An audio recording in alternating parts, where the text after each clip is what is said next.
कल लास्ट खत्म कहाँ हुआ था? Poona pact.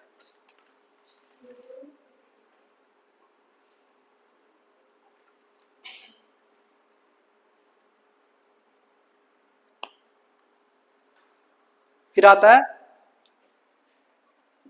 Government of India act 1935।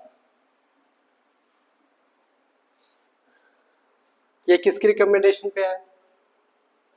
एक तो साइमन कमीशन और एक जो राउंड टेबल कॉन्फ्रेंसेस हुई थी उसके बेसिस पे आया गवर्नमेंट ऑफ इंडिया एक्ट 1935। इसकी बड़ी सारी प्रोविजंस हैं, ठीक है, लेकिन इधर मैं आपको दो तीन बताता हूं। एक प्रोविजन ये थी कि जो 1919 में एक्ट आया था मोंटेग्यू चेम्सफोर्ड एक्ट या रिफॉर्म्स, उसमें क्या था? एक कंसेप्ट था डायआर्ची, ड्यूअल सिस्टम, ठीक है। वो कहाँ था? वो लगा दिया गया था प्रोविंशियल लेवल पे, ठीक है। तो इसमें जो डायआर्ची थी वो अबॉलिश कर दी गई। कहाँ पर? प्रोविंशियल लेवल पे। और इंट्रोड्यूस कहाँ की? सेंट्रल लेवल, ठीक है। दूसरा, इस एक्ट में क्या बात की गई? ऑल इंडिया फेडरेशन बनाने की। लेकिन ऑल इंडिया फेडरेशन तब बननी थी जब प्रिंसली स्टेट्स भी इस फेडरेशन को ज्वाइन करती, तभी तो होना था। ब्रिटिशरों के पास पूरा इंडिया थोड़ी था, उनके पास तो कुछ प्रोविंसेस थी, स्टेट्स थी। तो इन्होंने एक कंसेप्ट दिया ऑल इंडिया फेडरेशन बनाने का, एक फेडरेशन होगी। लेकिन जो प्रिंसली स्टेट्स थी उन्होंने क्या कर दिया? नो बोल दी। तो फेडरेशन कभी बनी, डायआर्की अबॉलिश हो गई। और एक आपको याद रखना है, प्रोविंशियल ऑटोनॉमी।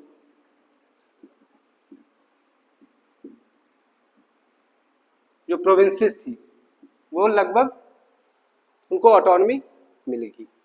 तो उसी के बेसिस पे फिर होती हैं 1937 की इलेक्शंस, ठीक है। जितने भी प्रोविंसेस थी ब्रिटिश क्राउन के अंडर 11-12, तो उधर इलेक्शंस होती है और मैक्सिमम में कांग्रेस जीत जाती है, ठीक है। बॉम्बे, मद्रास वगैरह ये सारा, कुछ जगहों पे कांग्रेस नहीं जीतती। तो दो, जैसे एक तो आ गया पंजाब और एक बंगाल, ठीक है, शाम का कुछ एरिया। तो दो जगहों पे उन्होंने गठबंधन वाली सरकार बना दी, 5-6 जगहों पे इंडिपेंडेंट। तो वो फैक्चुअल है, वो पॉलिटी में पढ़ लेंगे इलेक्शन का ये। तो फिर मिनिस्ट्रीज का रूल रहा फिर कुछ समय तक, 11-12 मंथ तक। लेकिन उसके बाद क्या हुआ? वर्ल्ड वॉर सेकंड स्टार्ट हो गई और जो ब्रिटिशर्स थे उन्होंने क्या डिक्लेयर कर दिया कि इंडिया पार्टिसिपेट कर रहा है हमारी तरफ से, बिना किसी लीडर को पूछे हुए, ठीक है। तो इस बात के प्रोटेस्ट में जितने भी हमारे ये थे लीडर्स, जिनकी सरकारें थी अलग अलग, वहां के ये चीफ मिनिस्टर कुछ भी थे, इन्होंने एक साथ रिजाइन कर दिए, ठीक है। उस चीज को अपोज करने के लिए एक साथ रिजाइन कर दिए। तो वही पढ़ना है हमें, पर ये फैक्चुअल नहीं पढ़ना है, हमें पढ़ना है इसका मेंस पॉइंट ऑफ व्यू से। तो लिखो मेजर कॉन्ट्रीब्यूशंस या major achievements of Congress ministries. जब तक कांग्रेस का रूल रहा प्रोविंसेस में, उन्होंने क्या क्या अचीव किया? पहला, reduction in salaries of ministers. दूसरा, the declaration of fundamental rights. तीसरा, वेलफेयर स्कीम्स फॉर ट्राइबल्स।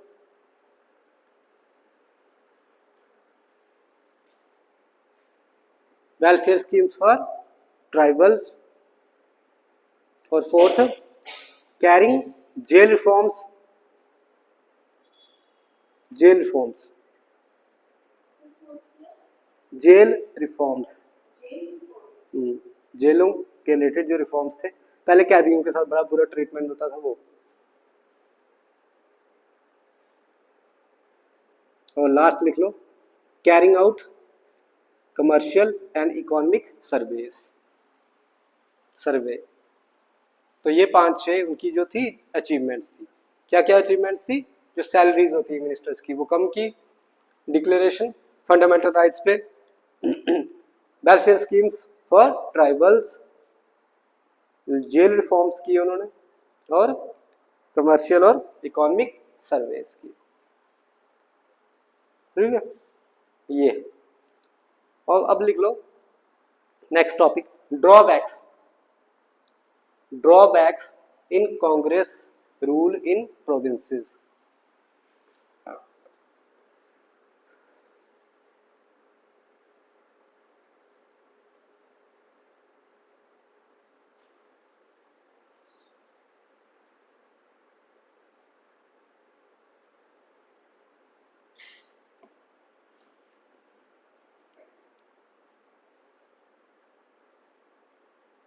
ठीक है, ड्रॉबैक्स क्या थे?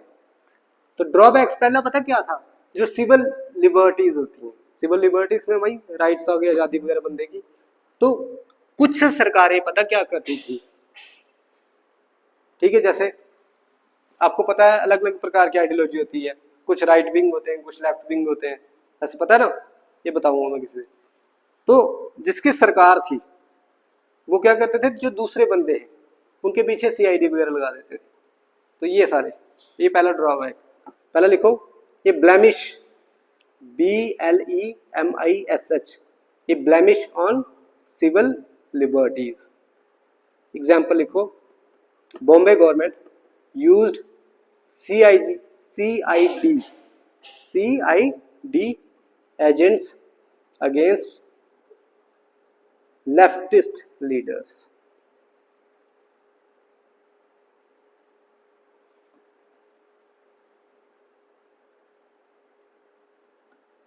दूसरा लिखो, Congress faced opposition from right wing leaders for implementing the tenancy and जिम्मेदारी reforms। tenancy, TENANC, tenancy and zamindari reforms।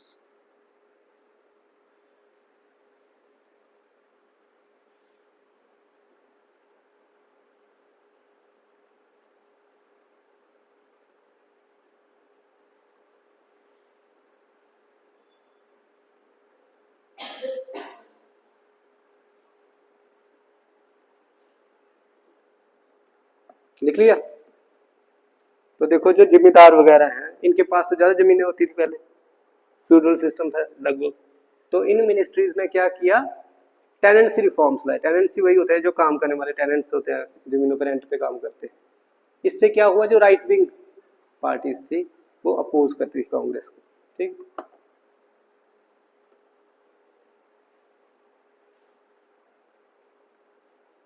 आगे देखो, लेबर कॉज में क्या किया है इन्होंने, लेबर कॉज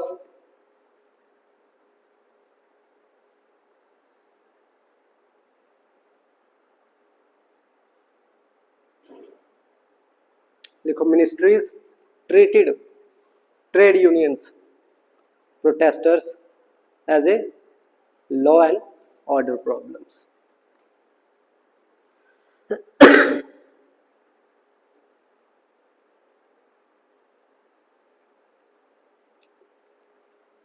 बस पढ़े हैं इतने। जो देखो, जो लेबर्स की डिमांड रखते थे ट्रेड यूनियंस, वो प्रोटेस्ट वगैरह करते होंगे। तो जो मिनिस्ट्रीज थी ये जगह जगह पर, ये क्या समझते थे इस चीज को, क्या है, ये लॉ एंड ऑर्डर प्रॉब्लम है। ठीक है, तो ministries treated trade union protesters as a law and order problems. ठीक है, अब इन्होंने रेजिग्नेशन दे दिया। अब वर्ल्ड वॉर सेकेंड शुरू हो गई और स्टार्टिंग में जर्मनी जापान वगैरह ये स्टार्टिंग में तो इनकी आगे थी, ये आगे थे, जीत रहे थे, और जो ब्रिटिशर्स थे इन पे प्रेशर बनता जा रहा था कि इंडिया को शामिल करो अपने साथ, इंडिया को। अब इन्होंने ऑफर्स देना शुरू कर दिए, ठीक है, ताकि इंडिया वाले इंक्लूड हो जाए इनके साथ। तो जो पहला ऑफर आया वो कौन सा था? अगस्त ऑफर। लिखो, अगस्त ऑफर कब आया? 8 अगस्त 1940 को।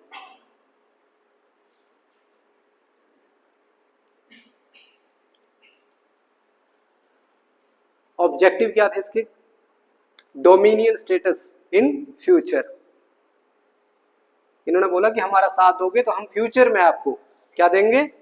Dominion status. लेकिन 1929 में क्या हुआ था? लाहौर सेशन। तो उधर जवाहरलाल नेहरू ने क्या बोला था? पूर्ण स्वराज। अब वो बात ही नहीं है, डोमिनियन स्टेटस अब चाहिए नहीं। वो तो तब मांगते थे जब होम रूल मूवमेंट थी, ठीक है। पहला ये ऑब्जेक्टिव था, लेकिन ये नहीं बोला इन्होंने कि अभी दे देते हैं। ये कब?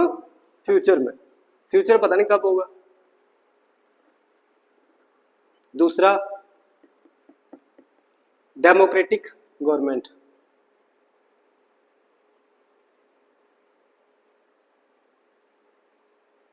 इसमें लिखो, no new government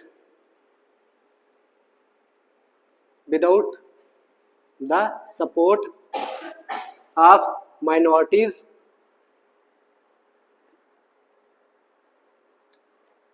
in politics and religion.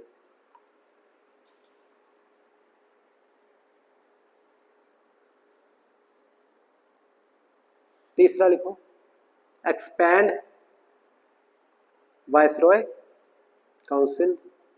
और फोर्थ क्या था? Constituent assembly. Constituent assembly. तो ये 4 ऑब्जेक्टिव थे अगस्त ऑफर के, कि एक आपको डोमिनियन स्टेटस दे देंगे फ्यूचर में, और दूसरा क्या था कि डेमोक्रेटिक फॉर्म ऑफ गवर्नमेंट बनाएंगे, लेकिन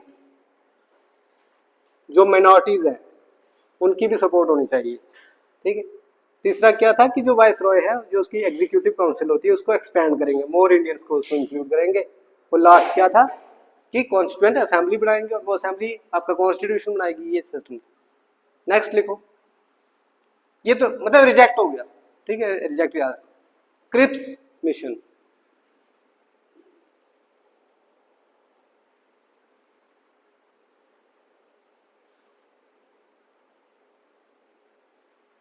इन्होंने सीधा सीधा क्या बोल दिया? इसके ऑब्जेक्टिव क्या है कि dominion status after the war was over.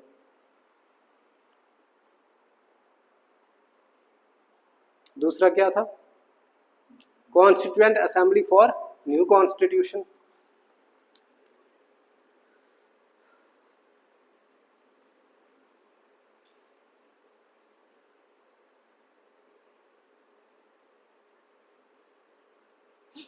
तीसरा point, the option to opt out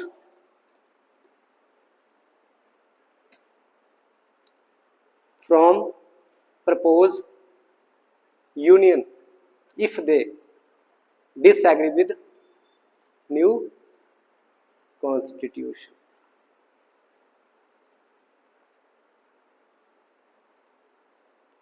और लास्ट था interim government during war. Interim government during war, तो ये प्रपोजल था क्रिप्स मिशन का।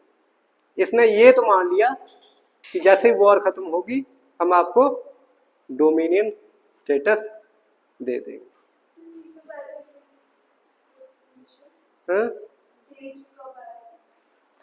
42।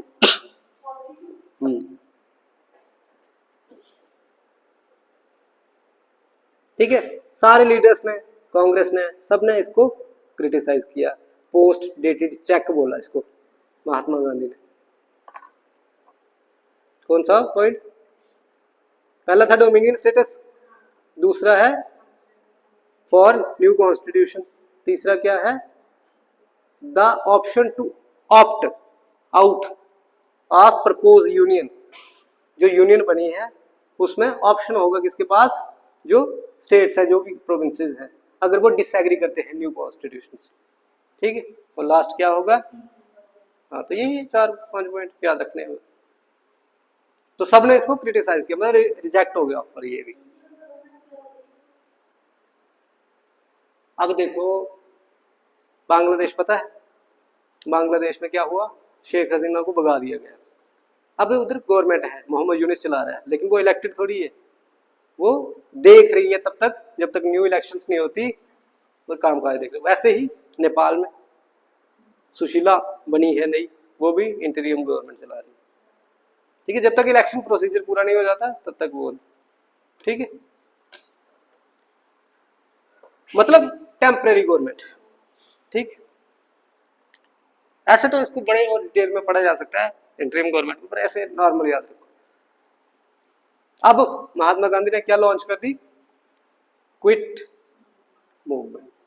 इसके बाद इन 2 ऑफरों के बाद तो क्विट इंडिया मूवमेंट भी कब हुई, 1942। इसको अगस्त क्रांति भी बोलते हैं। ठीक है, भारत छोड़ो मूवमेंट भी बोलते हैं।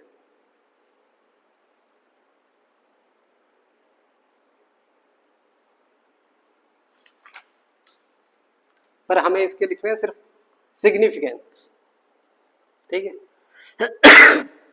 लिखो significance of quit India movement. पहला सिग्निफिकेंस क्या होगा, मास मोबिलाइजेशन, मास मोबिलाइजेशन।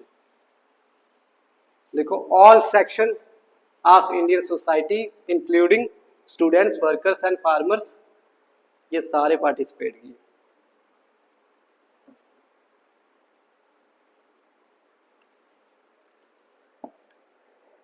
दूसरा, डिमांड फॉर इमीडिएट इंडिपेंडेंस। इनकी डिमांड तो यही थी, बारह छोड़ो। ठीक है ना, इसका मतलब यही है, इमीडिएट इंडिपेंडेंस।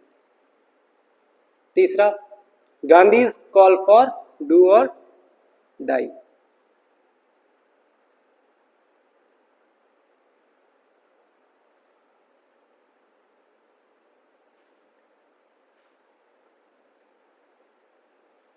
फोर्थ पॉइंट लिखो, leadership and grass root empowerment.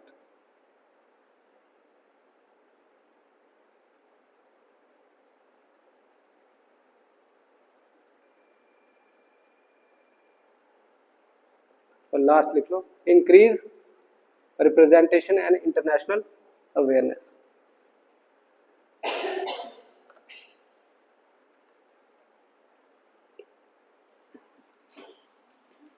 Representation और इंटरनेशनल अवेयरनेस। अब नेक्स्ट जो मेन क्वेश्चन आता है, और इसके रिलेटेड अगर पूछा गया तो पूछेंगे कि how did quit India movement differ या different from other Gandhian movement. ये आपको भी प्रूव करना पड़ेगा उधर डिफरेंट कैसे। ठीक है, सीधा सीधा कोई नहीं पूछेगा क्विट इंडिया मूवमेंट क्या है। ठीक है, ऐसे पूछेंगे तो लिखो heading, how did quit India movement differ from other Gandhian movement.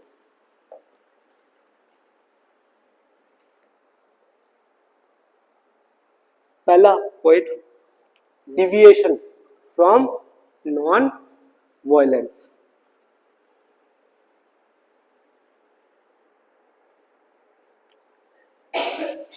Deviation from non violence, इसके आगे लिख लो, people develop their own strategies for resistance. क्योंकि अभी सारे गांधी को थोड़ी फॉलो कर रहे हैं कि गांधी जी कैसे बोलते हैं, कैसे स्ट्रगल करना है, सबका अपना तरीका है क्विट इंडिया मूवमेंट में। ठीक है ना। दूसरा, underground activities, for example JP Narayan, Aruna Asif Ali, Usha Mehta etcetera. इन्होंने क्या प्रोवाइड की थी, अंडरग्राउंड लीडरशिप। उषा मेहता ने रेडियो स्टेशन खोला था एक, ठीक है। अरुणा असफ अली वगैरह ये सारे अंडरग्राउंड थे और उधर से लीड कर रहे थे मूवमेंट को, क्योंकि जिस दिन मूवमेंट स्टार्ट हुई थी उसके अगले दिन सारे लीडर्स जेल में थे, ठीक है, अरेस्ट हो गए थे, कोई भी लीडर नहीं बचा था। तो ये जंग लीडर थे स्टूडेंट्स वगैरह, जेपी नारायण, अरुणा असफ अली, उषा मेहता, इन्होंने लीडरशिप प्रोवाइड की थी, ठीक है, अंडरग्राउंड। तीसरा पॉइंट लिखो, सपोर्ट फ्रॉम रूरल मासेस। इससे पहले रूरल मासेस बड़े कम पार्टिसिपेट करते थे, इसमें हुआ।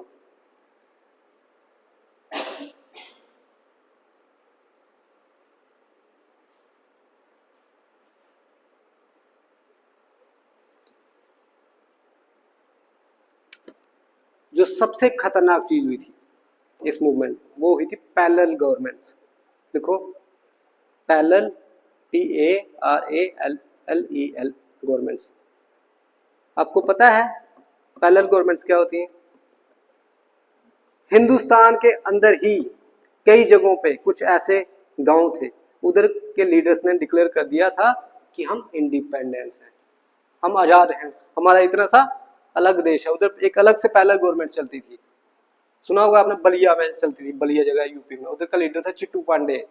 ऐसे 3-4 जगहों पे हो रहे, तो ये बड़ी खतरनाक चीज है। एग्जाम्पल लिख लो,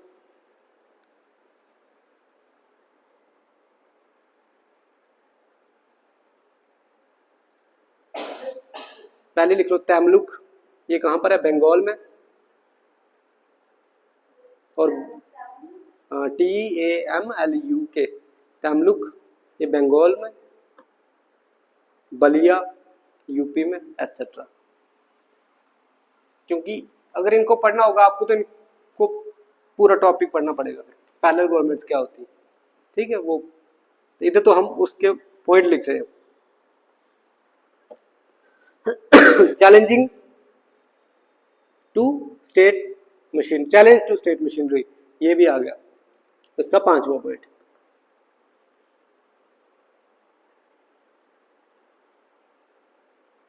छठा पॉइंट लिखो, known as the most ungandhian movement.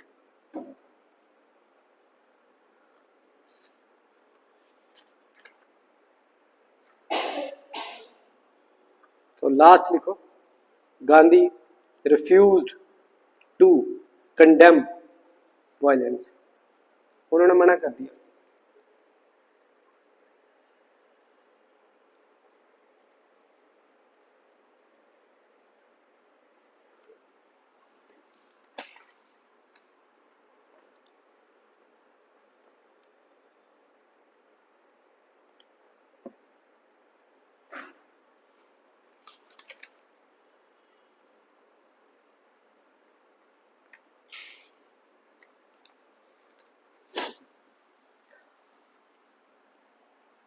ठीक है, कुछ टॉपिक्स मैं आपको ऐसे बता देता हूँ। एक आ गया इंडिविजुअल सत्याग्रह, ये कब शुरू हुआ थे? 1940s। फर्स्ट बंदा कौन था? आचार्य विनोबा भावे। भावे पता नहीं कैसे लिखते हैं, ऐसे कुछ, जहाँ ऐसे लिखते हैं BHAB। हाँ, पहला बंदा ये था और सेकंड बंदा कौन था? JL नेहरू।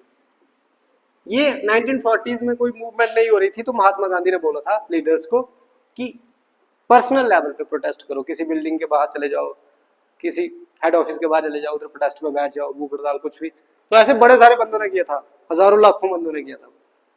शुरू किसने किया था? आचार्य विनोबा भावे। ये पहला है, तो आपको कंफ्यूज करने के लिए दूसरा पूछ सकते हैं, तो दूसरा नेहरू, ठीक है। अब जो नेक्स्ट टॉपिक आते हैं, क्विट इंडिया मूवमेंट होगी 40, फिर आता है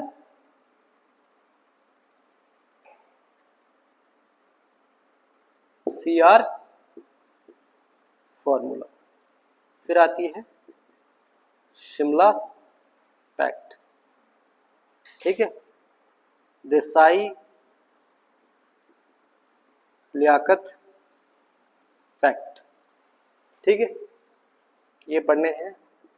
फिर क्या आता है,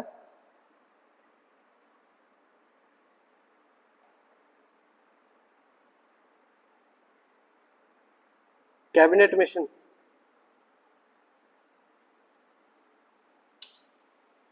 ठीक है, 1946 और इंडिया इंडिपेंडेंस एक्ट 1947, ये टॉपिक्स है। ठीक है, अब बड़ी सारी चीजें और रह गई। एक रह गया INA, दूसरा क्या रह गया, डिमांड फॉर पाकिस्तान। ठीक है, INA, आइडिया किसका था, कैप्टन मोहन सिंह। फाउंडर कौन है, रास बिहारी बोस। ये इन दो बंदों ने बनाई थी इंडियन नेशनल आर्मी 1942 को जापान। फिर 1943 में INA की कमांड किसके पास आ गई, SC बोस के पास। ठीक, पूरा बताता हूं मैं।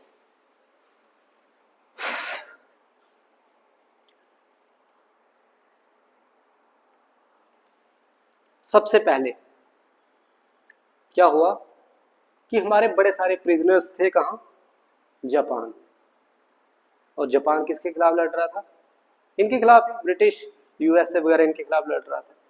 तो उन्हीं प्रिजनरों में से एक हमारा बंदा था, कौन था, कैप्टन मोहन सिंह। इसने एक आइडिया प्रपोज किया कि बोला कि हम अपनी एक सेना बनाएंगे, फिर अब आपका साथ देंगे ब्रिटिशरों पे अटैक करने के लिए। उन्होंने बोला ठीक है बनाओ, लेकिन स्ट्रेंथ थोड़ी कम होनी चाहिए। उन्होंने बोला बता दें 2-3 हज़ार की सेना। तो कैप्टन मोहन सिंह और रास बिहारी बोस ने कितनी की सेना बना दी, 40,000। ठीक है, अब जापान वाले भी परेशान कि इतनी बड़ी सेना कैसे बना ली इन्होंने। अब वो खत्म करना चाहते थे, इस चीज को डिसमेंटल करना चाहते थे। लेकिन क्या हुआ, उसी समय सुभाष चंद्र बोस पहुंच गए जापान। ठीक है, उधर के लीडर के साथ मिले, फिर सिंगापुर में कमांड ले ली इन्होंने INA। वही इसको आजाद हिंद फौज बोलते हैं। ठीक है, अब हाँ ठीक है, तब क्या बोलते हैं इसको, आजाद हिंद फौज। जब सुभाष चंद्र बोस के पास कमांड आई तो उन्होंने क्या किया, फिर बड़े सारे रिफॉर्म्स लाए। असल में उन्होंने एक आर्मी टाइप बना दी, क्योंकि सुभाष चंद्र बोस तो काफी पढ़े लिखे थे, मतलब UPSC क्लियर किया था उन्होंने। तब UPSC नहीं बोलते थे, ठीक है, ICS जो भी बोलते थे, लंदन में होता था एग्जाम जाके, वो किया था। तो उन्होंने बड़ी सारी रेजिमेंट्स बनाई, उसमें लक्ष्मीबाई वो वाली भी थी। ठीक है, फीमेल के लिए भी अलग से बटालियन थी। ठीक, तो मेल्स के लिए भी अलग थी, पठान सारे, मतलब तो उन्होंने बनाई थी आर्मी। और फिर उन्होंने ही लीड किया था इस आजाद हिंद फौज को। और सबसे पहले आजाद हिंद फौज ने क्या कैप्चर किया था, अंडमान और निकोबार आइलैंड। ठीक है, तो पता होगा आपको अंडमान निकोबार आइलैंड में बड़े सारे आइलैंड हैं जो सुभाष चंद्र बोस के नाम पे, स्वराज आइलैंड सुषमा स्वराज के नाम पे है। ठीक है, शहीद आइलैंड सुभाष चंद्र बोस, तो बड़े सारे हैं। फिर ऐसे करते करते करते ये कहाँ पहुंच गए, मणिपुर में। इंडिया भी एंटर हो चुके थे, लेकिन जब ये मणिपुर में बैटल हो रही थी अंग्रेजों के साथ इनकी, उसी समय जापान ने सरेंडर कर दिया था। जापान का सरेंडर, आजाद हिंद फौज का सरेंडर, फिर सारे अरेस्ट हो गए। फिर इन पे चला ट्रायल केस, देशद्रोही का सडिशन, रेड फोर्ट, ठीक है, दिल्ली में अंग्रेजों ने चलाया इन पे केस, लेकिन फिर इनको प्रोटेक्ट कर लिया गया था। सरदार पटेल, जिन्ना, नेहरू, इन सब ने केस लड़ा इनका, जो 3-4 लीडर थे। गुरुबख्श ढिल्लों, एक सिख था, एक हिंदू था, एक मुस्लिम था, सारे लीडर्स थे बड़े बड़े इनके, तो उनको बचा लिया गया था। ठीक है, तो ये थी INA की। पर पूछेंगे नहीं, यही पूछ लेंगे ज्यादा से ज्यादा, आइडिया किसका है, ठीक है, पहला कौन था और कमांड किसके पास आई। हाँ ठीक। अब डिमांड फॉर पाकिस्तान, पाकिस्तान की कोई ऐसी खास डिमांड नहीं थी। सबसे पहले एक पोइट थे इकबाल, ठीक है, मोहम्मद इकबाल शायद नाम उनका, उन्होंने बोला था कि एक अलग देश होना चाहिए जो मुस्लिम पॉपुलेशन है, पर उन्होंने नाम नहीं दिया था कि पाकिस्तान। तो ये नाम किसने दिया पाकिस्तान? रहमत अली चौधरी ने। रहमत अली चौधरी एक बाहर से पढ़ा हुआ, कैम्ब्रिज ऑक्सफोर्ड से पढ़ा हुआ स्कॉलर था, तो उसने ये नाम दिया था पाकिस्तान। अब उसने इंडिया के इतने टुकड़े किए थे आप सोच भी नहीं सकते। उसने पाकिस्तान, तमिलस्तान, ठीक है, हर खालिस्तान, ये सारे नाम उसके दिए हम। उसने तो ये बोला ही नहीं कि एक इंडिया हो, सारे स्थान स्थान स्थान 15-20 टुकड़े कर दिए थे इंडिया के। ठीक है, तो ये चौधरी रहमत अली का वो है जिसने ये टर्म दी थी पाकिस्तान। फिर 1940s के आसपास मुस्लिम लीग, जिन्ना वगैरह, इन्होंने भी लाहौर, जब इनकी मुस्लिम लीग की बैठक हुई तो इन्होंने रेजोल्यूशन निकाल लिया, इन्होंने डिमांड कर दी कि डिमांड फॉर पाकिस्तान या demand for two nation theory. फिर धीरे धीरे धीरे धीरे धीरे ये सब कुछ होता गया होता गया होता गया होता गया। ठीक है, इनकी डिमांडें बढ़ती गई बढ़ती गई बढ़ती गई। फिर 1946 में जब कैबिनेट मिशन आया तो उसने हमें परमिशन दी कि आप क्या बनाओ, एक कॉन्स्टिट्यूएंट असेंबली। लेकिन असेंबली बनाने से पहले क्या होगा? इलेक्शंस। इलेक्शंस हुई 290+ सीटों पे और 211 उसमें कांग्रेस जीत गई। मुस्लिम लीग के पास फिर 70s के आसपास आई, ये पढ़ेंगे हम पॉलिटी में, तभी नहीं बता रहा हूँ एग्जैक्ट नंबर। ठीक है, तो फिर जब असेंबली बननी थी, पहली सिटिंग होनी थी असेंबली की, तो मुस्लिम लीग ने बॉयकॉट कर दिया, उन्होंने पार्टिसिपेट ही नहीं किया। ठीक है, बस सिर्फ एक्सटर्नल सपोर्ट दिया। तो स्टार्टिंग में जो इंट्रीम गवर्नमेंट बनी थी कॉन्स्टिट्यूएंट असेंबली में, तो उसमें देखना आप लीडर्स कुछ फाइनेंस मिनिस्टर लियाकत अली खान वगैरह थे ये मुस्लिम लीग के, फिर बाहर बाद में नहीं हुए थे। ये सारी चीजें हुई। ठीक है, फिर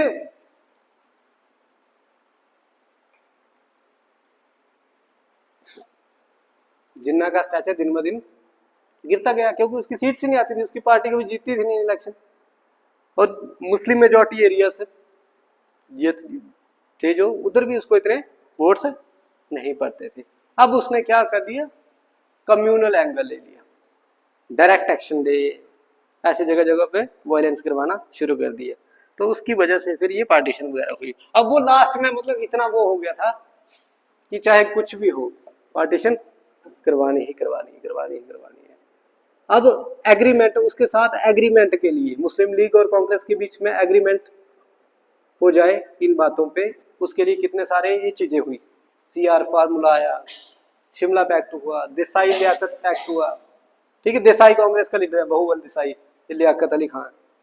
ठीक है, कैबिनेट मिशन प्लान, पर वो नहीं माना और इसने पार्टीशन करवा के छोड़ी। तो लिखो CR फार्मूला।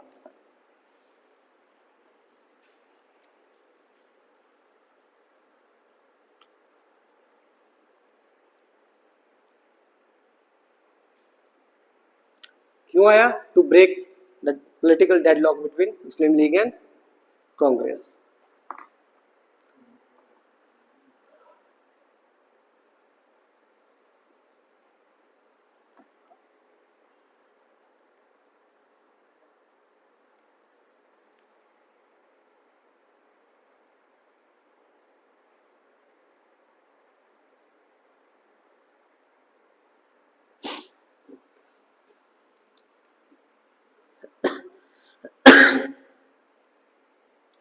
मेन पॉइंट्स,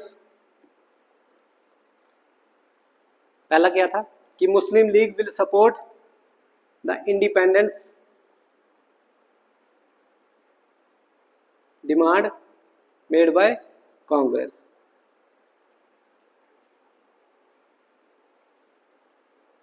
दूसरा, League to work with Congress to build an interim government.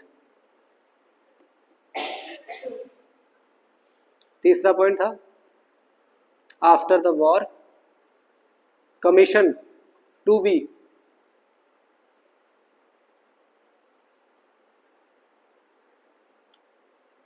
demarcate boundaries in northwest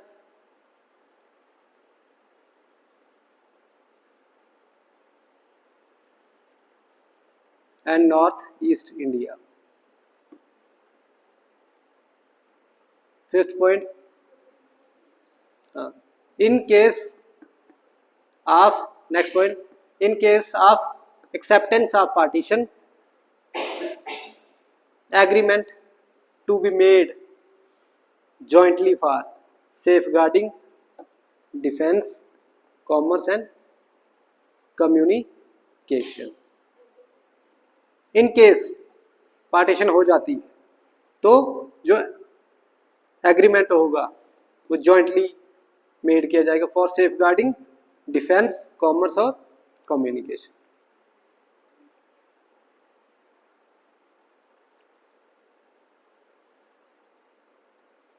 और लास्ट पॉइंट क्या है कि above terms to be operation या ऑपरेटिव ओनली इफ इंग्लैंड या Britisher transferred full power to India. ये सारी शर्तें तब मानी जाएंगी जब ब्रिटिशर क्या करेंगे, फुल पावर किसको ट्रांसफर करेंगे, इंडिया को। ठीक है, तो लिख लो इसको,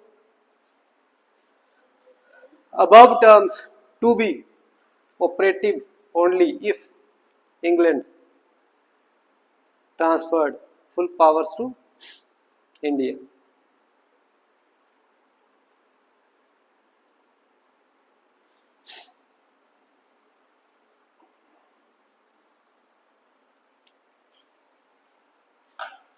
ठीक है, रिजेक्ट कर लिया मुस्लिम लीग ने ये भी। क्यों? क्यों इधर वो बात बोल दी थी ना उन्होंने कि डिफेंस, कम्युनिकेशन और कॉमर्स वो किसी एक के पास रहेगा, अगर पार्टीशन हो भी गई वो इंडिया के पास ही रहेगा, वो डिसाइड किया जाएगा। ठीक, ये भी रिजेक्ट हो गया। अब ये दोनों जो शिमला पैक्ट और देसाई, ये लियाकत, इनमें भी ये सेम बातें ही रिपीट की गई कि कई जगहों पे ये बोला है कि अगर पार्टीशन हो गई तो वो डिफेंस, कम्युनिकेशन वो चीजें इधर ही रहेंगी, आपको सेपरेट, कई जगहों पे तो ये लिखा है सेपरेट इलेक्टोरेट नहीं दिए जाएंगे, कई जगहों पे तो ये मेंशन है कि आपको रिजर्वेशन दी जाएगी, मतलब लालच देने की कोशिश की गई है। तो ये इनकी सिर्फ आपको डेट्स याद रखनी है। क्यों? क्योंकि ये ऐसे पूछे जाएंगे पेपर में, प्री में। ये 44, 1944, 45, 45, cabinet mission 46।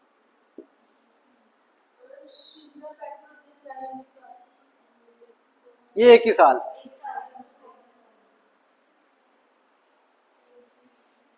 Rajagopalachari formula 1940।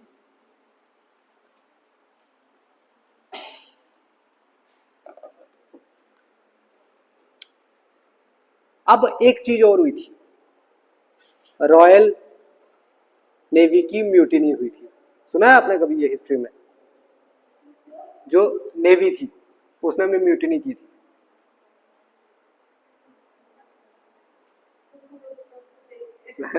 Navy नहीं होती, रॉयल नेवी, उसने भी विद्रोह किया था। जैसे 1857 में म्यूटिनी नहीं की थी सोल्जर्स ने, तो 1946 में जो रॉयल नेवी थी उसने म्यूटिनी कर दी थी बॉम्बे, मद्रास और बड़ी सारी जगहों पे।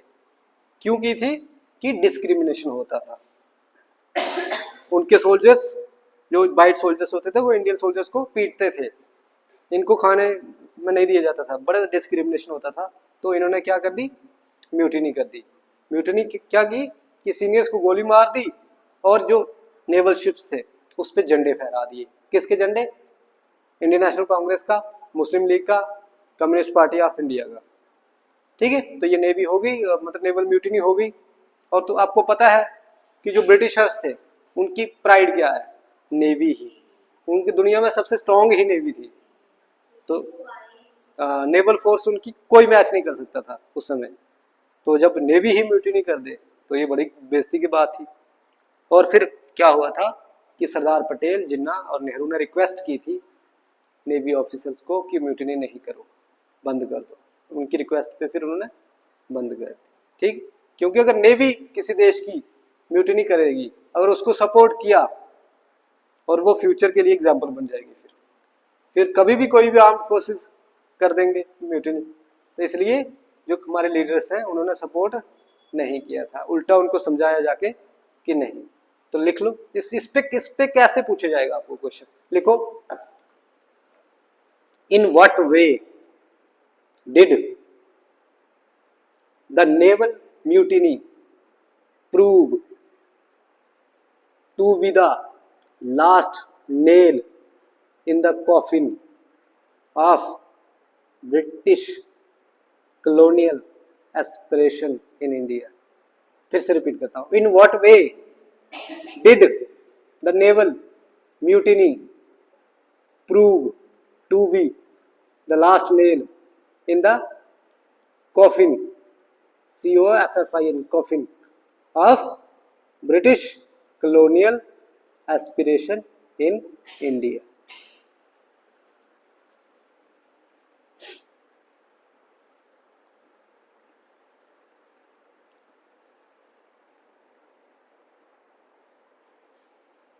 ये पता है कॉफिन क्या होता है, जिसको लेके जाते हैं, मतलब तो लास्ट नेल मतलब तैयार हो गया पूरा तो ये ऐसे क्वेश्चन पूछेंगे। बोलते ये सबसे लास्ट वो था। अब ब्रिटिशरों को रियलाइज हो गया था कि अब सेना भी रिवॉल्ट करना शुरू कर गई है, तो फिर कंट्रोल कैसे करेंगे अब। तो लिखो पहला पॉइंट इसका, wide spread discontent among Indian arm forces,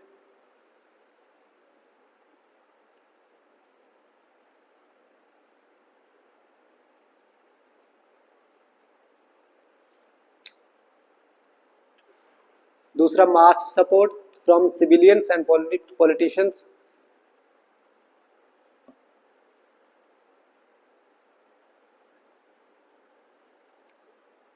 तीसरा लिख लो इसमें क्या, ब्रिटिश रियलाइजेशन। रियलाइजेशन मैंने बता दिया आपको कि इनको रियलाइज हो गया था कि अब बस। फोर्थ लिख लो, कैटलिस्ट फॉर इंडिपेंडेंस। इसमें डैश डाल के लिखो आगे, accelerating the British decision to quit India.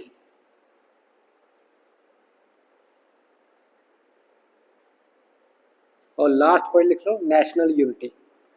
इसमें क्या लिखना है, it fostered a real movement of unity across different section of Indian society.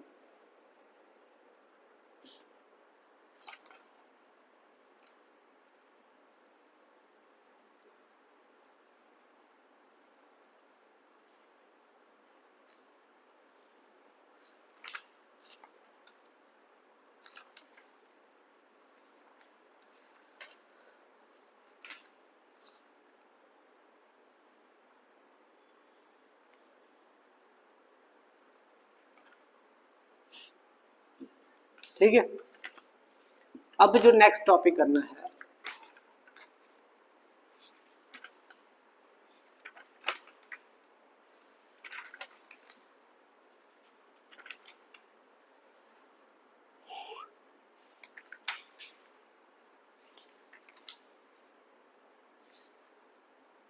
Famine. Heading लिखो फेमाइन।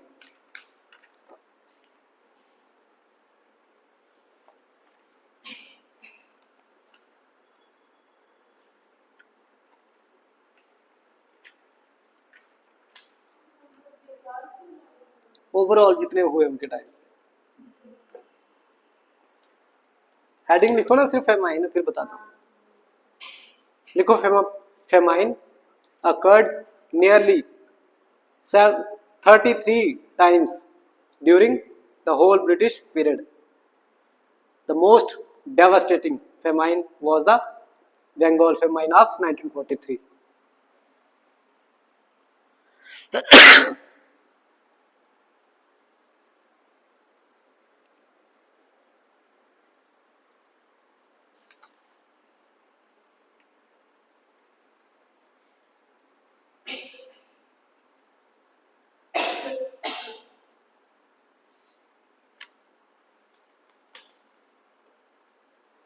लिख दिया. Famine occurred nearly 33 times during the whole British period. The most devastating famine was the Bengal famine of 1943. ये तो man made था क्योंकि second world war चल रही थी. बंगाल का सारा राशन पानी कहाँ जा रहा था? उधर. तो बड़े लोग मर गए थे इसमें. रीजन लिखो. Reason for the occurrence of famine.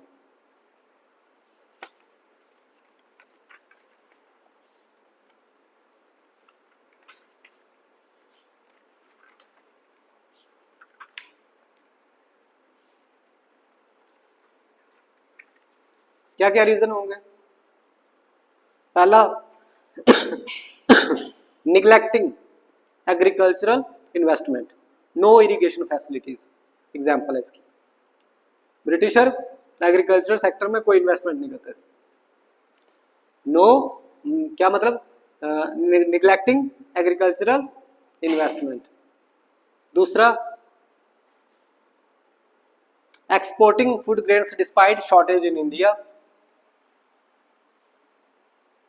तीसरा, feeding आर्मीज.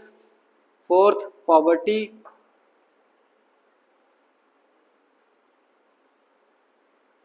Fifth, commercialisation of agriculture.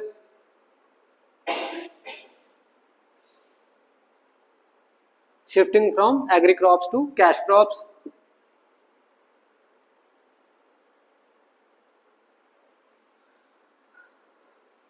बड़े 5 पॉइंट.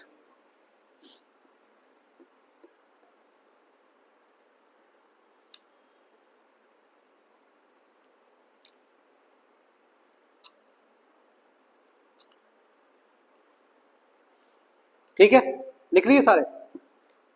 इन्वेस्टमेंट नहीं करते थे वो, एक्सपोर्ट करते थे फूड ग्रेन्स. शॉर्टेज इंडिया में है तब भी. तीसरा क्या है? अपनी आर्मी को ही फीड करते रहते थे. पॉवर्टी थी और कमर्शियलाइजेशन कर दी. और लास्ट बस बड़ा इतना. फिर लिखो इम्पैक्ट क्या हुआ फिर माइंस की. पहला, stagnation. Stagnation of population growth.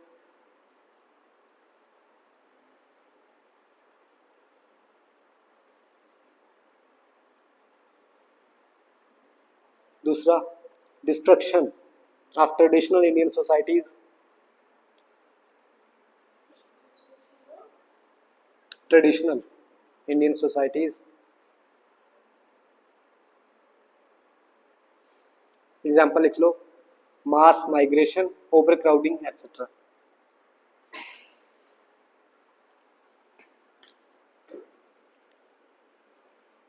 Third लिखो, increase exploitation of women. Example, it forced large number of women into prostitution. Increased exploitation of women.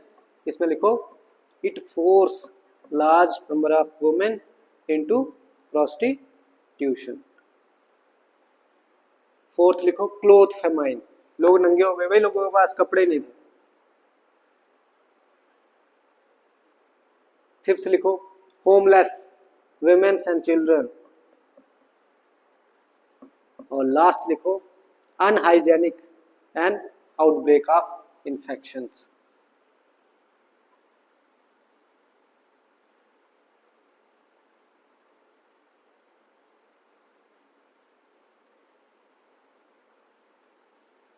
ठीक है, ये आंसर आपने लिख दिया. इससे बेस्ट आंसर नहीं होगा. सारे पॉइंट कवर हो गए हर डायमेंशन इसमें. ठीक है, फेमाइन के रिलेटेड, तो जो मर्जी फेमाइन पूछ लें। लिखो एक और टॉपिक लिखो कि जो रेलवे रोड और पोर्ट्स बनाए थे ब्रिटिशरों ने, उससे जो हमारे फ्रीडम फाइटर्स हैं उनको कुछ फायदा हुआ था या नहीं हुआ, वो लिखना। लिखो how development of infrastructure projects such as railways, roads, ports help या helped Indian freedom struggle. How, कैसे। पहला, breaking geospatial, GEOSPTIAL and cultural barrier. जहां ऐसे लिख सकते हो आप, breaking geographical and cultural barriers, क्योंकि अब बैरियर्स रहे नहीं, आप एक जगह से दूसरी जगह पे, एक कल्चर से दूसरी जगह पे जा सकते हो। दूसरा, strengthening unity among masses, example railway station becomes sites of mass nationalism.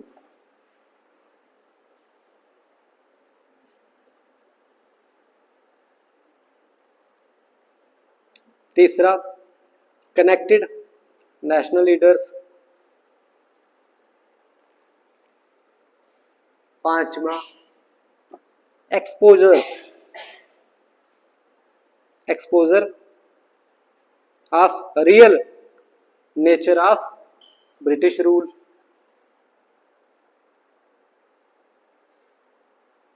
और लास्ट लिखो, provide easy target for revolutionaries.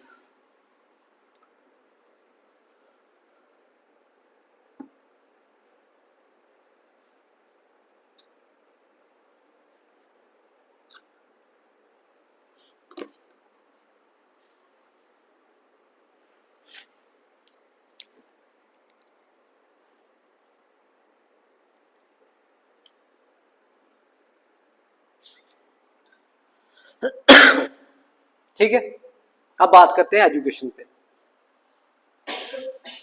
ठीक है, अब जो देखो एजुकेशन वाला सिस्टम है, वो तो कब शुरू हुआ था? 1835 में। मैक्यूले का नाम सुना? मैक्यूले, लॉर्ड मैक्यूले, वो एक रिपोर्ट लाया था, उसको बोलते हैं मैक्यूले मिंट। उसने ये सबसे पहले बात की थी। लेकिन उसने क्या बात की थी कि उसने बोला था कि जो ब्रिटिश लाइब्रेरी है, उधर एक जो शेल्फ है, उस पर पड़ी सारी किताबें, जो जितने भी किताबें हैं, उसमें ज़्यादा नॉलेज है ओवरऑल पूरे इंडिया की नॉलेज। उसने ये लाइन बोली थी कि जो ब्रिटिश लाइब्रेरी की एक शेल्फ होगी ना, उधर जितनी किताबें पड़ी हैं उसमें ज़्यादा नॉलेज है एज कम्पेयर टू जितना भी इंडिया में लिटरेचर लिखा गया है। तो उसने बोला ये ऐसे ही, इनको पढ़ाने की क्या ज़रूरत है, कुछ ऊपर वाली सेक्शनों को पढ़ा दो तो वो नीचे वो कर देंगे। पर ये हुआ नहीं कुछ खास इसका असर। फिर जो मोस्ट इंपॉर्टेंट चीज आई वो आया गुड्स डिस्पैच 1854। उसने मास एजुकेशन की बात की गई उसमें। ठीक है, तो वो प्री वाली चीजें होती हैं। फिर कौन सी बर्दा कमेटी, हंटर कमेटी, क्या क्या आया, हरतोग कमीशन, वो जब प्री के लिए पढ़ोगे तो एक ही पेज पे सारी लिख दे रहे हैं फैक्चुअल। हमें पढ़ना है इम्पैक्ट क्या हुआ, क्यों वो मास एजुकेशन देना चाहते थे। ठीक है, तो ये लिखो reason for spread of English education in India.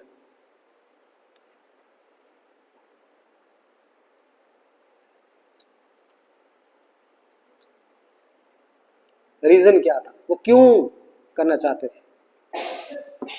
Reason पता होगा तो आंसर खुद बन जाएगा। पहला, filling low post administrative, filling low post in administration. दूसरा, creating market for British goods. वो भाई अगर हमें इंग्लिश ही नहीं आती होगी, पता ही नहीं होगा, तो हमें थोड़ी पता होगा कि जो ब्रिटिश के जो गुड्स है वो कैसे हैं या उनका नाम ही क्या है। ठीक है, तो एक तो ये भी सिस्टम था कि जो creating market for British goods, market भी बनानी थी ना उन्होंने, कुछ तो पढ़े लिखे लोग चाहिए थे ना उनको, जो डिमांड करते कि हमें पैंट कोट या कुछ सूट बूट वो लेना है। तीसरा पॉइंट था glorifying British rule.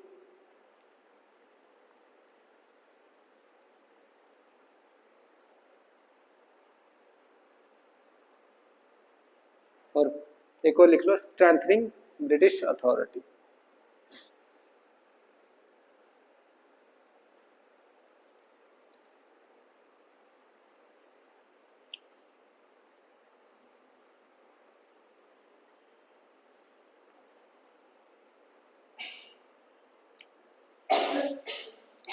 Next heading लिखो, assessment of British efforts on education.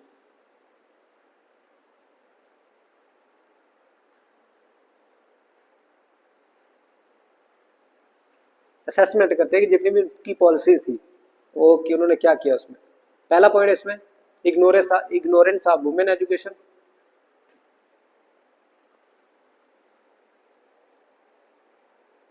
दूसरा इग्नोरेंस ऑफ टेक्निकल एजुकेशन। इसमें लिख लो example, only 3 medical college by 1857। पूरे हिंदुस्तान में सिर्फ 3 मेडिकल कॉलेज थे 1857 तक।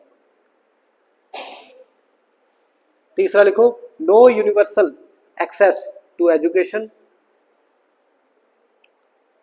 फोर्थ लिख लो, more wide spread in towns than village. बस टाउन्स में ही ज्यादा पढ़ाया जाता था बच्चों को। और लास्ट पॉइंट लिख लो, निग्लेक्टिंग मास एजुकेशन।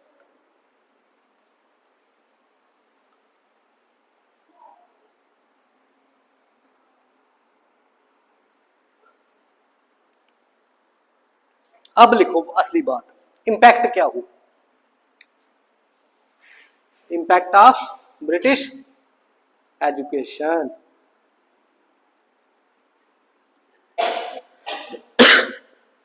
तो सबसे पहला इंपैक्ट क्या हुआ, rise of educated middle class who letter helped British in governance.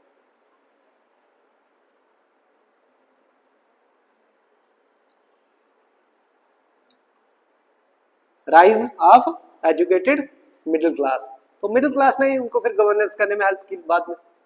दूसरा लिखो, enhanced role of Christian missionaries.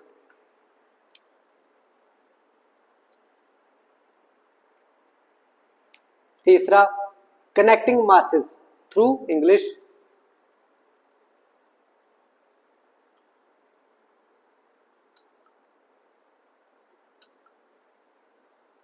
Fifth, rise of national consciousness, fresh ideas like freedom, democracy, equality, etc. rise of national consciousness, इसमें fresh ideas आ गए, democracy, freedom, liberty, equality, etc. Sixth, rise of political leaders and social reformers.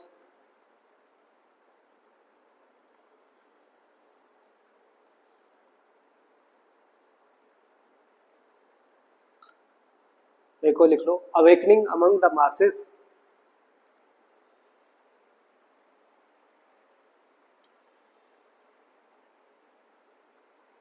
और last, sense of inferiority, INFERIORIT, inferior, मतलब inferiority feel होती थी among, मतलब sense of in, according to Gandhi. ये line महात्मा गांधी की English के related, ठीक है। हो गए ये टॉपिक सारे, जो मर्जी क्वेश्चन आ जाए अब एजुकेशन पे, इतने पॉइंट्स अब आपको आते होंगे, चाहे कुछ नहीं आता, बस वुड्स डिस्पैच याद रखना। वुड्स डिस्पैच कब आया था, डिस्पैच 1854। ये एजुकेशन का मैग्ना कार्टा है इंडिया में, इसको क्या बोलते हैं, Magna carta of education in India.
Ideologies करते हैं थोड़ी सी।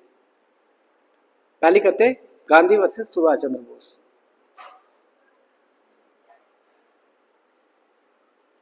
पहले लिखो आइडियोलॉजी, फिर लिखो गांधी, फिर लिखो एससी बोस। इनके पॉइंट पड़ेंगे ऐसे टेबल बना के।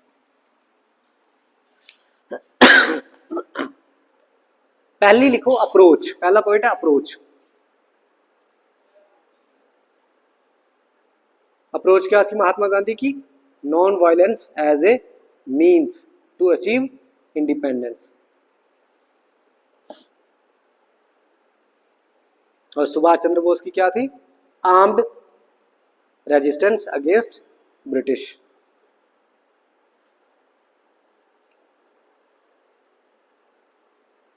दूसरा आ गया रोल इन कांग्रेस। दूसरा पॉइंट, कांग्रेस में क्या रोल था दोनों का?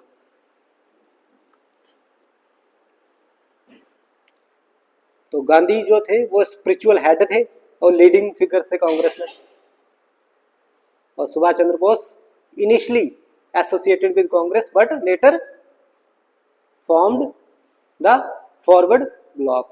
1938 में उन्होंने रिजाइन कर दिया था और नई पार्टी बनाई थी जिसका नाम था forward bloc, FORWAD BLOC। Initially associated with Congress but later formed forward bloc. देखो लीडरशिप स्टाइल कैसा था।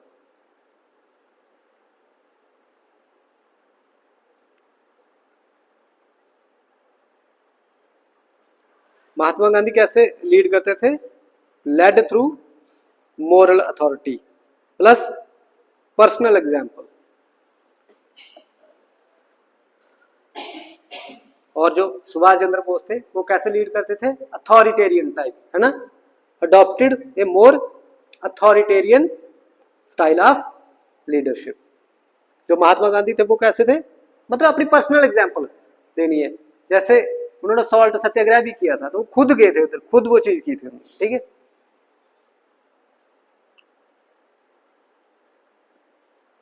पर जैसे जैसे आजाद हिंद फौज है तो आजाद हिंद फौज में सुभाष चंद्र बोस नहीं लड़े हैं, उन्होंने सेना तैयार की है, तो वो एक प्रकार से अथॉरिटेरियन है। दोनों लीडरशिप लेकिन अलग अलग है।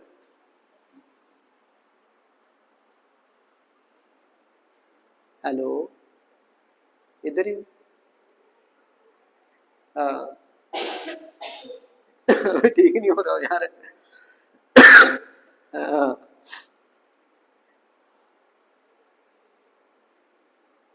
अच्छा अच्छा। वो नहीं, दवाई ली है मैंने, आपको भी चिपक जाएगा, क्या फायदा फिर।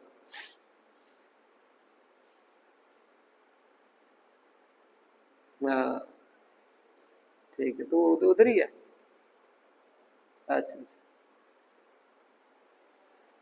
ठीक है ठीक।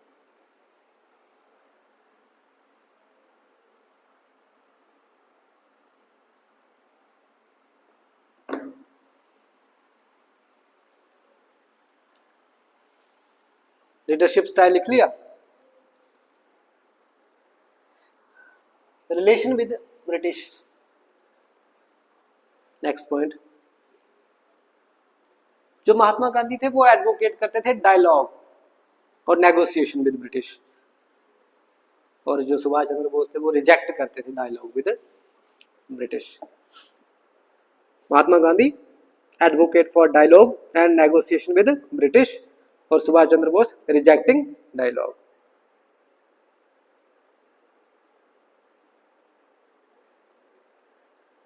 लास्ट नेक्स्ट पॉइंट लिखो, international support. International support, Mahatma Gandhi advocate for non alignment and Subhash Chandra Bose sought support from Axis power during World War II।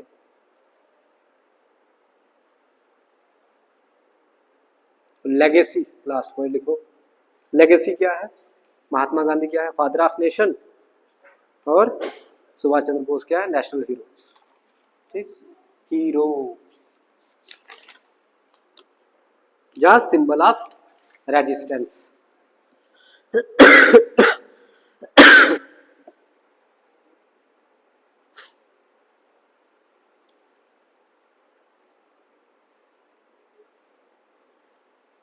इससे बेस्ट आंसर नहीं हो सकता अगर सुभाष चंद्र बोस और उनमें पूछा गया। ठीक है, याद रखना। ऐसे नहीं तो हजारों पॉइंट हो रहे हैं इनके बारे में, वो फायदा नहीं लिखने का। ये मेन पॉइंट ये है कि बंदे असल में क्या थे। ठीक है,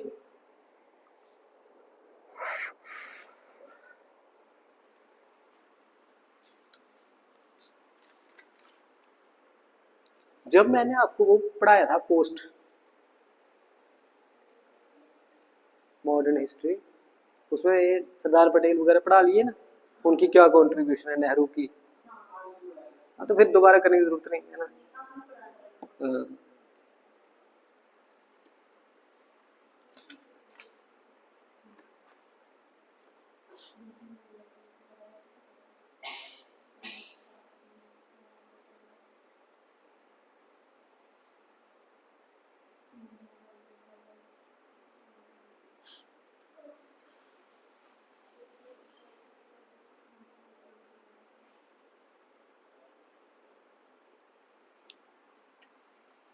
एक और टॉपिक कर लेते हैं थोड़ा सा,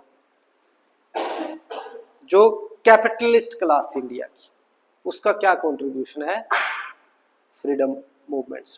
तो लिखो, role of capitalist class in freedom struggle.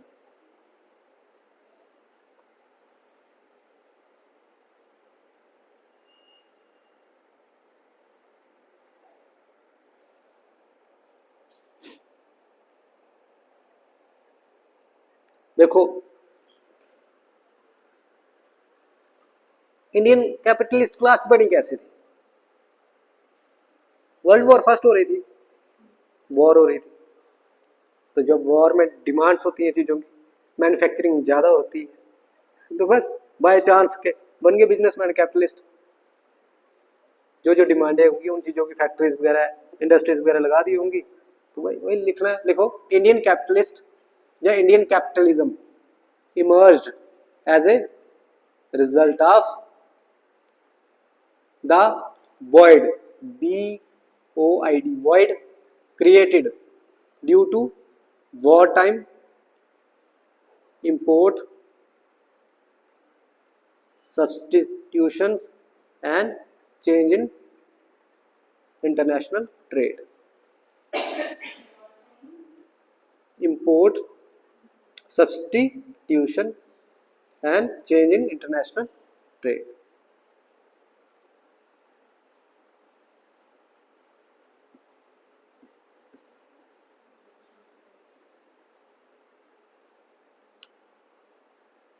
लिखो, industrialist were relatively week in 19th century।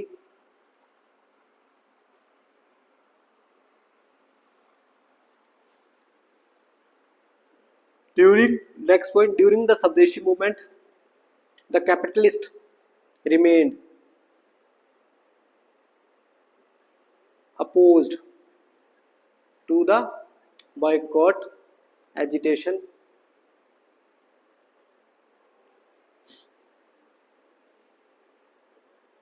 next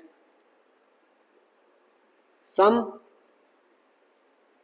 entrepreneur supported the non-cooperation movement, but G.D. Birla and Purushottam Das opposed the movement.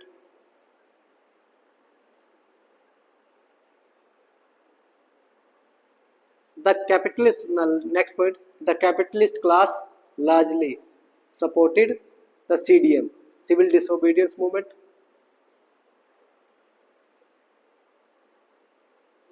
Violent mass revolution was opposed by capitalists because it would have opened the door to socialism.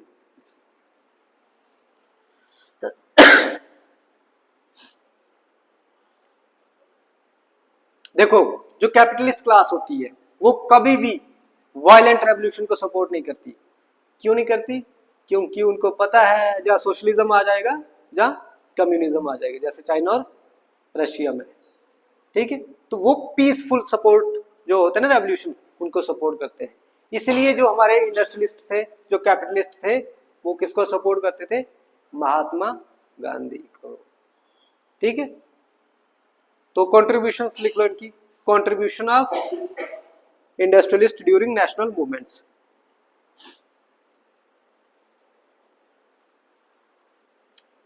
पहली contribution है, इन्होंने एक organisation बनाई, इसका नाम है FICCI, FICCI, federation of Indian chambers of commerce and industry. Federation of Indian chambers of commerce and industry कब बनाई थी? ये 1927 में। पूछते हैं इसको प्री में, FICCI। ठीक है, दूसरा इन्होंने क्या किया था? ये किसने बनाई थी FICCI? बिरला और पुरुषोत्तम दास ठाकुर दास और टाटास ने। ठीक है, दूसरी क्या थी? फंडिंग करते थे ये फ्रीडम मूवमेंट्स के लिए। मतलब जो गांधी की मूवमेंट्स होती थी मैक्सिमम, उधर फंडिंग ही नहीं की जाती थी। तीसरा, इन्होंने स्वदेशी इंटरप्राइज, मतलब स्वदेशी फैक्ट्रियां खोली, जिसकी एग्जांपल है स्वदेशी टेक्सटाइल मिल। ठीक है, एटसेट्रा। बड़ा कुछ, स्वदेशी बैंक का, स्वदेशी सोप साबुन वगैरह, ये सारा। और फोर्थ पॉइंट लिखो,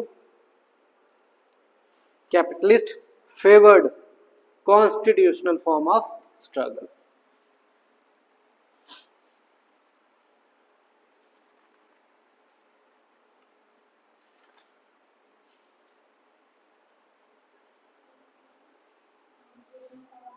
स्ट्रगल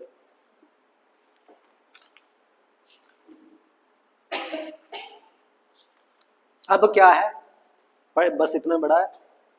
अब आप पढ़ोगे हिस्ट्री खुद।